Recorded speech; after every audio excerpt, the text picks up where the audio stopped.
If you've ever tried budgeting and felt like it slowly turned into punishment, you're not broken. Most people don't fail at budgeting because they're bad with money. They fail because the system they were given was never designed for real life. Traditional budgeting advice isn't completely wrong. In fact, some of it is very useful. But most people were only given half the picture.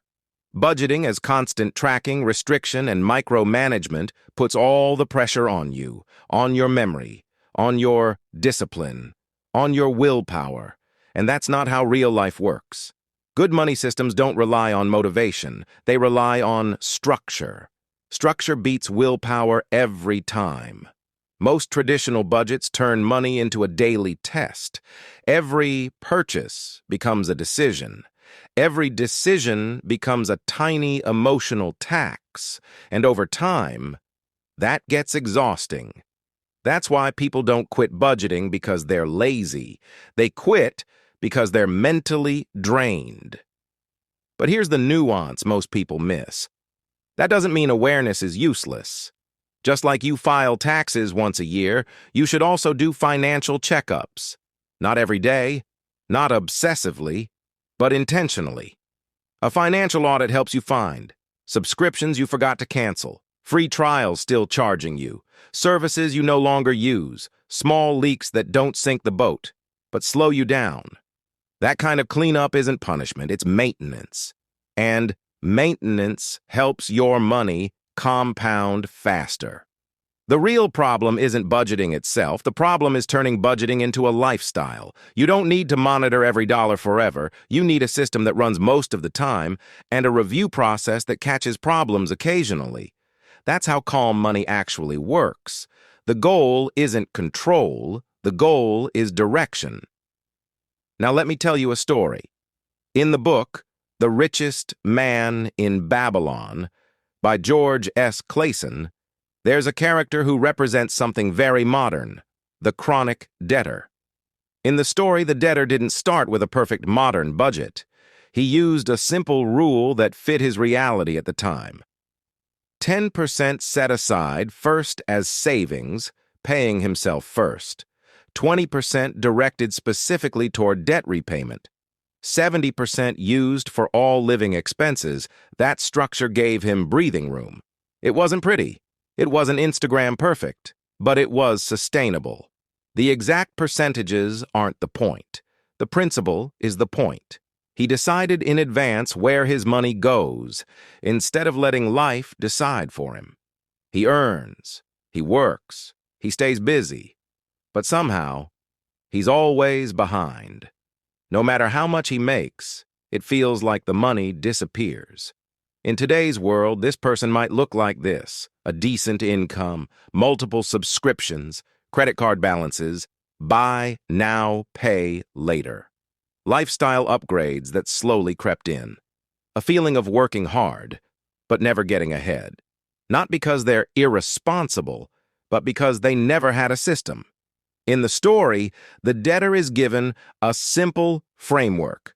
Not a complicated budget, not a spreadsheet, not a list of rules, a structure. Money gets divided with intention. Some goes toward the future. Some goes toward cleaning up the past. Some supports life in the present.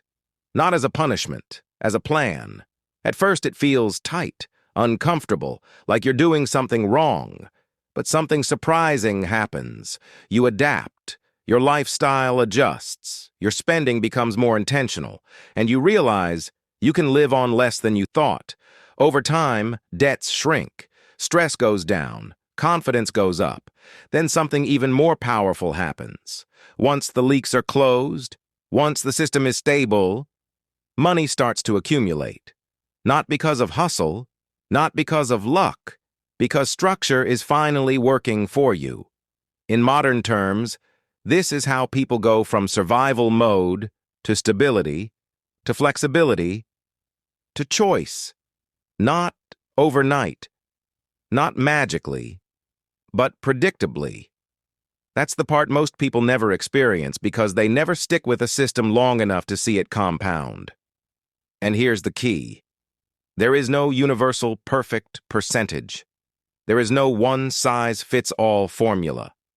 What matters is this: your structure must reflect your income, your debts, your responsibilities, your priorities, your goals. For one person, that might mean aggressive cleanup. For another, it might mean building stability first. For another, it might mean creating breathing room. The system serves you, not the other way around. Instead of tracking dozens of categories, a calmer approach is to build simple money flows. Money that goes to your future. Money that covers obligations. Money that supports your life today. Not as rigid rules, not as guilt triggers, but as structure. Structure gives you clarity without stress. It lets you live while still moving forward. Here's what makes this approach sustainable. First, it scales with your life. When income changes, your system adjusts. Second, it reduces mental load. You're not making hundreds of small emotional decisions. Your structure already made the big ones. Third, it shifts your mindset. Instead of asking, "Did I mess up?" you start asking, "Is my system aligned with where I want to go?" That's a healthier question. Automation is what turns structure into calm. Automatic transfers, separate accounts, default rules. When your system runs in the background, you don't rely on memory. You don't rely on motivation. You don't rely on being perfect. Your system does the heavy lifting. That's how consistency actually happens. If this approach resonates, you may want to watch the first video in this series where we talk about the foundational rule most people were never taught about money. And if you want to keep building a calmer, smarter system, subscribe so you don't miss what's coming next.